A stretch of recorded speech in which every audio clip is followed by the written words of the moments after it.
Ini sudah kesekian kalinya Trump mengumumkan akan menyerang Iran lagi, tapi dalam beberapa jam kemudian dibatalkan karena kata Trump ada perkembangan dalam negosiasi.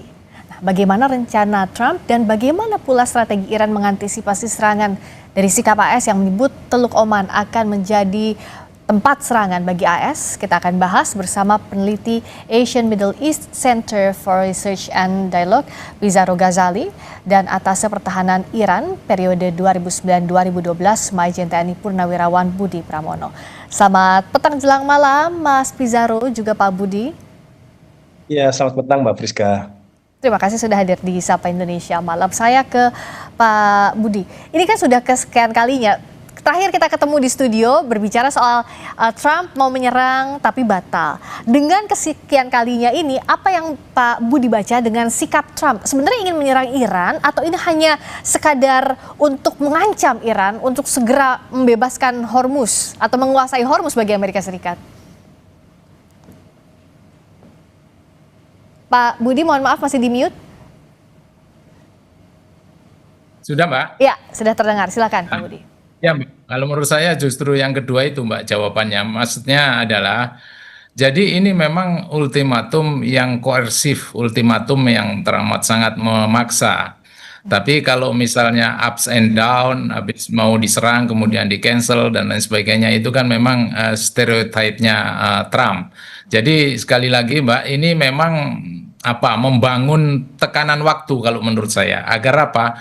Agar Iran menerima kerangka kesepakatan. Kenapa? Karena sebelum Amerika Serikat ini kembali memakai opsi militer yang lebih keras, maka ultimatumnya Trump, terima proposal saya atau menerima serangan saya. Nah, ini memang suatu retorika yang sangat emosional. Dan selalu saya sampaikan bahwa ini adalah coercive military diplomacy. Tapi ini memang lagi-lagi adalah Trump yang selalu memaksakan kehendaknya, paket besar itu yang masih belum tercapai. Jadi kalau menurut saya Mbak, ini Amerika Serikat sedang merencanakan beberapa strategi. Kalau menurut saya, strateginya yang pertama, katakanlah tetap tekanan maritim terhadap akses Iran ini tetap. Jadi maritime coercive diplomasi, tekanan keras, maksimum tekanan ini tetap. Nah, strategi yang kedua, kalau menurut saya dia ini sedang menyiapkan serangan yang presisi, Mbak, terhadap fasilitas baik itu nuklir yang cita-cita dia kan tentunya. Kemudian fasilitas rudalnya dia, drone-nya dia, termasuk chain of command, rantai komandanya IRGC kan, ini kan memang tujuan utama dia untuk melumpuhkan SEPA ini, Pasdaran, Korgada Revolusi ini. Dan strategi yang ketiga kalau dia lakukan, maka dia akan mempertahankan, jadi benar-benar pertahanan pangkalan kan, dia punya teman-teman sekutu di Teluk nih, Mas. Nah, ini jangan sampai pertahanan pangkalan ini terserang lagi seperti yang sudah dilakukan oleh Iran sebelumnya. Nah, ini strateginya dia. Nah, yang paling terakhir dan paling akan dilakukan oleh Amerika ini ya information warfare, perang informasi, kemudian sekaligus ini membuat dia kan selalu mensasar elit-elit yang ada di Iran. Nah, makanya bagaimana caranya elit Iran ini percaya bahwa hei Iran, menunda kesepakatan itu sebetulnya akan membawa kehancuran lebih besar. Jadi inilah Mbak yang dilakukan oleh Amerika, yang kata Sun Tzu ya supreme art of war is to subdue the enemy without fighting. Pengennya dia, meskipun sadar Amerika bahwa dua-duanya ini memang menghindari perang besar, menghindari terbuka, tapi Amerika lebih ke arah gimana caranya kalau nggak usah perang tapi kamu sudah tunduk sama saya kan, kira-kira seperti itu Mbak. Ya, termasuk Trump juga bilang tadi gimana caranya biar nggak perang, tapi Mas Pizarro, Trump juga bilang bahwa dia mengeklaim bahwa Arab Saudi, Qatar, Uni Emirat Arab lah yang meminta membatalkan serangan. Kita bisa membaca klaim ini sebagai suatu kebenaran atau ya sebenarnya nggak gitu-gitu amat juga, ya memang keinginan Amerika Serikat untuk menunda perang seperti yang kita bahas tadi. Iya, menurut Mbak Friska, menurut saya itu dusta dari Trump ya. Menurut saya tidak ada tekanan ataupun permintaan dari Saudi, dari Uni Emirat Arab dan Qatar untuk tidak menyerang Iran. Toh dulu ketika Amerika Serikat melakukan serangan 28 Februari, jangan lupa Mbak Friska, itu beberapa pekan sebelumnya itu Qatar, Saudi, Uni Emirat Arab itu juga udah minta jangan serang Iran deh, nanti kita yang kena, nanti kita yang ketembak. Kejadian ya kan? Toh akhirnya diserang juga tuh sama Donald Trump ke melakukan serangan kepada Iran dan kemudian akhirnya terjadi eskalasi besar. Jadi menurut saya itu dusta. Fakta yang sebenarnya terjadi ialah Pentagon itu meminta Amerika Serikat untuk tidak melakukan serangan besar-besaran kepada Iran karena Iran ternyata sudah berhasil membaca bagaimana pola operasi serangan udara yang akan dilakukan Amerika Serikat kepada Iran seperti itu. Pentagon kemudian menyarankan kepada Donald Trump untuk menunda dulu karena ternyata sekarang Iran itu sudah bisa efektif melacak ya operasi udara yang akan dilakukan oleh Amerika Serikat atas bantuan dari Rusia. Jadi Rusia itu memberikan banyak sekali input ya radar, input data intelijen atau artificial intelligence untuk kemudian bisa secara presisi tadi Pak Budi juga sudah mengatakan bahwa untuk melakukan serangan kepada Amerika Serikat. Jangan lupa Mbak Friska, beberapa waktu lalu kapal-kapal pesawat tempur Amerika Serikat itu bisa ditembak jatuh oleh Iran gitu. Dan sekarang Iran setelah 1 bulan peperangan ini dia berhasil kembali pulih. Bahkan sekarang Iran itu udah kembali memulai membuka roket-roketnya, membuka fasilitas rudal-rudalnya untuk kemudian mengantisipasi akan terjadinya serangan. Dan ini yang kemudian akhirnya membuat Pentagon berpikir ulang, jangan dilakukan serangan sekarang karena Iran bisa akan membalas gitu. Tetapi kan kalau kemudian dibungkus mereka menunda karena ada masukan dari Pentagon, ini kan bentuk kekalahan bagi Donald Trump. Maka Donald Trump kemudian mengkreasi bahwa seolah-olah ini ada tekanan dari negara teluk, seolah-olah tekanan dari Saudi dan Qatar dan sebagainya. Saudi, Qatar udah dari lama kok minta agar Amerika Serikat tidak melakukan serangan dari Iran, tetap dilakukan sama mereka gitu. Jadi menurut saya itu dusta dari Donald Trump dengan seolah-olah negara teluk mempreser dia, padahal sebenarnya Amerika Serikat belum siap sebenarnya untuk melakukan peperangan tempur besar-besaran karena sekarang kekuatan Iran itu semakin kuat, semakin besar dan bahkan kita lihat tadi ya ada simulasi ngokang senjata. Sekarang 30 juta warga Iran, Mbak Friska, itu daftar jadi milisi gitu. Jadi petempur ya kan. Dan karena apa? Karena ada informasi Donald Trump bukan tidak mungkin akan melakukan operasi darat. Dan ketika jadi operasi darat, kalau kita lihat ya, ini pasukan-pasukan sipilnya Iran itu siap itu untuk melakukan pertempuran atau bahasa itu mereka siap mati syahid lah jika bertempur dengan Amerika Serikat dulu. Jadi itu yang sekarang yang terjadi. Amerika Serikat perlu menunda dulu. Dia kemudian mengatur ulang bagaimana kemudian skenarionya untuk melakukan serangan kepada Iran. Karena sebenarnya serangan itu udah memang pengen ini dilakukan. Buktinya Mbak Friska sekarang 40 sampai 60 pesawat tempur Amerika Serikat itu sekarang udah nongkrong di Tel Aviv. Yang sekarang menjadi pangkalan terbaru militer Amerika Serikat untuk melakukan serangan kepada Iran. Ini bahkan lebih besar loh dari bulan-bulan sebelumnya. Dulu ketika serangan 28 Februari itu hanya belasan kapal yang kemudian bergeser ke Tel Aviv. Tapi sekarang 40 sampai 60 gitu. Jadi Amerika Serikat itu dalam kondisi on fire untuk melakukan serangan, tetapi tiba-tiba kemudian tadi ada komunikasi dari Pentagon, jangan diserang dulu karena Iran ternyata sudah mengetahui kuncian kita. Saya kira itu sebenarnya motif kenapa kemudian Trump menunda serangan kepada Iran. Membaca soal peta kekuatan ini menarik juga, saya ke Pak Budi. Apakah posisi AS saat ini dengan kekuatan sebenarnya yang on fire, kita tahulah kemampuan perangnya Amerika Serikat seperti apa. Tapi apakah rentan jikalau medannya adalah Iran, Pak Budi? Ya, rentan, Mbak. Kenapa? Karena conventionally memang Amerika sangat siap dan lagi-lagi Iran tidak akan membalas conventional warfare-nya Amerika Serikat. Tapi kalau berbicara masalah rentan dan tidak rentan, sangat rentan dong, Mbak. Kenapa? Karena kapal induk ini kan ukurannya katakanlah meskipun Gerald Ford ini sudah ditarik karena memang timingnya, tapi lagi-lagi bahwa sekarang mandala yudanya untuk perang laut ini kan teramat sangat sempit. Lalu Hormuz ini kan ruangan sempit, kemudian padat, dekat dengan pesisir Iran. Nah, sedangkan kapal besar Iran ini memang unggul, ya, tapi unggulnya kan di laut terbuka. Ya, kalau di choke point seperti di mana Hormuz, nah ini dia mau tidak mau harus face to face, harus benar-benar menghadapi bagaimana rudal pesisirnya Iran, bagaimana drone-drone murahnya Iran, bagaimana kapal cepat air GC-nya Iran, kemudian ranjau-ranjaunya Iran juga. Dan ini kan apabila miscalculation terhadap kapal sipil, lagi-lagi selalu saya sampaikan bahwa perang besar itu politisasi dari perang-perang kecil apabila ini salah gitu. Nah, kemudian yang paling penting yang perlu dicatat dalam hal ini selalu saya sampaikan bagaimana itu yang namanya jus ad bellum dan jus in bello-nya, dalam artian apa alasannya Amerika melaksanakan perang ini harus hati-hati secara hukum internasional, dan bagaimana cara pelaksanaannya. Dia kan mau nggak mau harus memperhatikan beberapa kriteria sampai sejauh mana proportionality-nya, dia penyerangannya proporsional apa enggak, berlebihan apa enggak, pembedaannya, distinctionnya seperti apa, pembatasannya dia memakai senjata-senjata apa saja. Nah, kalau AS ini melakukan blokade melampaui dasar hukum pertahanan, mau tidak mau dia akan berlawanan dengan mandat internasional, dan Iran, dari pihak Iran mau nggak mau narasi legal diplomatiknya ini akan dibalikkan dengan opini global gitu. Ya. Ini mau sebagai senjatanya Iran. Jadi sekali lagi penarikan kapal induk yang memang ada di situ itu sebetulnya untuk menunjukkan bahwa ini memang tekanan AS agak dikurangi, tetapi bukan berarti menghapus superioritasnya Amerika Serikat. Nah, kenapa? Ini adalah memang mau tidak mau Amerika harus menghadapi serangan asimetris, ranjau. Kemudian kalau terjadi salah identifikasi serta apa ya eskalasi yang tidak pada tempatnya, akan terjadi insiden kecil. Nah, jadilah Mbak start menjadi perang besar yang tidak diharapkan oleh keduanya tentunya. Itu menurut saya, Mbak. Dan sampai sekarang itu kan yang masih jadi bottleneck adalah Hormuz. Tapi bicara Hormuz jadi complicated, kenapa? Karena Iran juga menganggap tidak apple to apple apa yang diinginkan Amerika Serikat terkait dengan uranium. Nah, sebenarnya untuk menyelesaikan Hormuz ini apa sih yang bisa dilakukan di tengah negosiasi, tapi juga ada ancaman serangan dari Presiden Amerika Serikat Donald Trump? Sesaat lagi kita bahas di Sapa Indonesia Malam.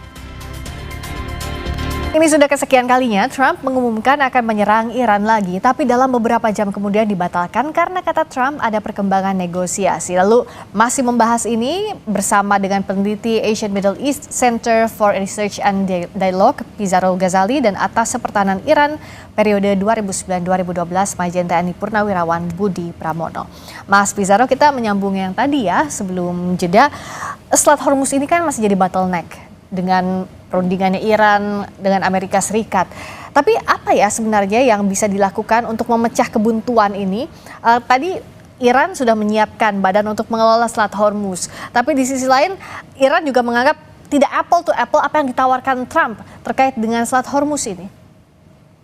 Iya, menurut saya ini memang terjadi kebuntuan ya di dalam negosiasi mengenai Selat Hormuz ya, karena kalau kita lihat pihak dari Amerika Serikat sendiri itu enggan ya untuk mengikuti kemauan dari Iran ya. Kalau begini terus, kalau saya lihat ya sampai sekarang, maka jalan untuk negosiasi menjadi buntu. Sebenarnya salah satu cara ya Friska yang bisa membujuk Iran untuk membuka Selat Hormuz ya, pertama ialah dia meminta agar aset-aset yang selama ini ditahan oleh Amerika Serikat yang jumlahnya ratusan miliar US dollar itu bisa dicairkan. Saya kira itu salah satu cara yang bisa dilakukan oleh Amerika Serikat untuk memujuk Teheran untuk menjadikan wilayah Selat Hormuz menjadi new normal kembali seperti itu ya. Kemudian juga ini masalah kan gini, sekarang Iran itu kenapa dia menerapkan sekarang concession fee untuk Selat Hormuz? Dia memang berpikir rasional karena pasca serangan dari Amerika Serikat kepada wilayah Iran, kalau kita lihat ya banyak fasilitas pelabuhan dari Iran itu hancur, fasilitas militer dia hancur, fasilitas energi dia hancur. Sedangkan dunia internasional kan tidak mungkin kemudian menaling ini semua. Dan sedangkan Amerika Serikat sendiri kan sekarang misalkan dituntut untuk memberi ganti rugi, dia juga nggak mau. Karena kalau dia ganti rugi atas apa yang dia sudah lakukan, itu sama saja Amerika Serikat mengakui bahwa dia telah melakukan tindakan yang salah dan kejahatan terhadap Iran seperti itu. Tetapi dua hal ini menurut saya itu bisa dipakai oleh Amerika Serikat untuk kemudian membujuk Iran untuk membuka Selat Hormuz. Iran sendiri sebenarnya kan tidak menutup total Selat Hormuz gitu. Menariknya misalkan ya, beberapa waktu lalu itu kapal-kapal Cina misalkan, kapal-kapal Jepang, kapal-kapal Pakistan dan lain sebagainya itu diizinkan sama Iran gitu. Karena apa? Dia mengikuti kesepakatan yang sudah dilakukan tadi otoritas di Teluk Persia tersebut gitu ya. Nah, inilah kemudian sekarang tinggal sekarang bolanya ada di tangan Trump. Apakah dia mau membuka naval blockade misalkan? Kemudian dia juga memberikan tadi ya mencairkan aset-aset yang ditahan oleh Iran untuk kemudian itu menjadi salah satu cara membawa Iran ke meja perundingan. Karena menurut saya itu agak susah sekarang melobi Iran, Mbak Friska. Karena dia sudah kadung tidak percaya. Kalaupun ada implementasi kesepakatan selama ini kan juga dikhianati oleh Amerika Serikat, itu susah gitu. Iran mau ke meja perundingan aja itu kan udah bagus sebenarnya. Karena kan mereka tadinya kan maunya hanya kemudian menyelesaikan ini di medan pertempuran, karena selama ini negosiasi itu selalu dikhianati oleh mereka. Dan jangan lupa juga sekarang kan Mustafa Khomeini itu sudah sembuh ya. Dia sekarang berarti puncak kontrol RGC itu sekarang memegang kendali penuh di wilayah Iran, dan RGC agak sangat sulit untuk dinegosiasi di diplomasi kecuali dia mendapatkan concession, mendapatkan keuntungan dari apa yang dilakukan dari Amerika Serikat. Problematikanya Amerika Serikat juga nggak punya banyak pilihan sekarang untuk menggandeng negara-negara kawasan untuk membujuk Iran. Saudi tidak mau, Qatar tidak mau, bahkan Cina pun nggak 100% kan setuju dengan konsepnya Trump untuk kemudian memaksa Iran untuk membuka Strait Hormuz. Saya kira ini yang menjadi rumit kenapa akhirnya perundingan ini sangat sulit diwujudkan di antara kedua belah pihak. Ya, inilah kenapa masih rumit sekali dan tampaknya masih jauh panggang dari api ke kesepakatan negosiasi. Artinya kan yang diantisipasi adalah jika serangan pecah lagi, meskipun kita sama-sama tidak mengharapkan.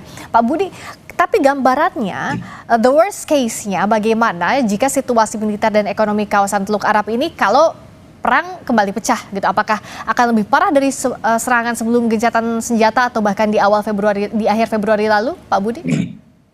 Iya Mbak, ini kalau terminologi militer ini bukan parah lagi, ini the big calamity. Jadi kehancuran yang sangat total tentunya. Kenapa? Karena memang tidak menemui titik temu. Iran di satu sisi menuntut agar ya akhirilah permusuhan ini. Nah, kemudian Iran juga kan mau nggak mau seperti yang disampaikan oleh Mas Wijaro tadi ya, kompensasi kerusakan perang dia kan mau nggak mau harus diganti, dan juga sudahlah jangan pencabutan jangan blokade terus ya, sampai mulai dari Project Freedom, kemudian Project Freedom Plus, kemudian yang saya dengar ada Sledgehammer dan lain sebagainya. Ini kan harus dicabut lah blokade laut ini, dan harus dijamin bahwa tidak ada penyerangan lagi, tidak diserang lagi, dan harus diyakinkan bahwa sudah pulih bagaimana ekspor minyak. Nah, Amerika sendiri berpikirnya gimana? Amerika selalu paket besar, Mbak, menekan isu nuklir, ya kan? Hormuz mau tidak mau harus menjadi navigasi internasional, harus lancar. Sedangkan ini ya memang ini kedaulatan Iran gitu. Tapi kalau misalnya navigasi internasional mau tidak mau kan UNCLOS 82 yang ada di pasal 46 sampai 44 ini kan ya ada kebebasan untuk navigasi internasional.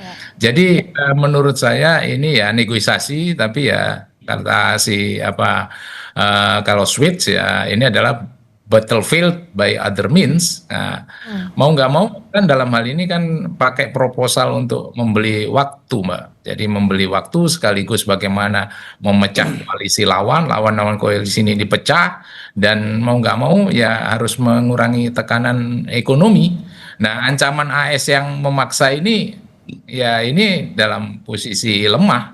Ya, Pakistan juga kurang berhasil, kemudian komunikasi secara langsung juga biayanya tinggi, kemudian secara hukum internasional yang tadi saya sampaikan, jangan sampai negosiasi ini nggak ada lagi. Kalau negosiasi ini udah nggak ada lagi, bagaimana ceasefire, bagaimana monitoring sanksi yang terbatas, mekanisme inspeksi nantinya gimana, kemudian jalan laut yang untuk internasional gimana, mau nggak mau kan ini semua jadi rusak semua. Ya, kalau rusak semua ya tentunya krisis koersif ya di ambang perang ini akan berulang. Dan mau nggak mau ya ultimatum yang ujung-ujungnya ya akan terjadi perang total, perang besar, meskipun ada beberapa sisi mengatakan jauh api dari panggang. Coba tadi yang Mbak keluarkan dengan info-info tadi kan tetap aja ini dengan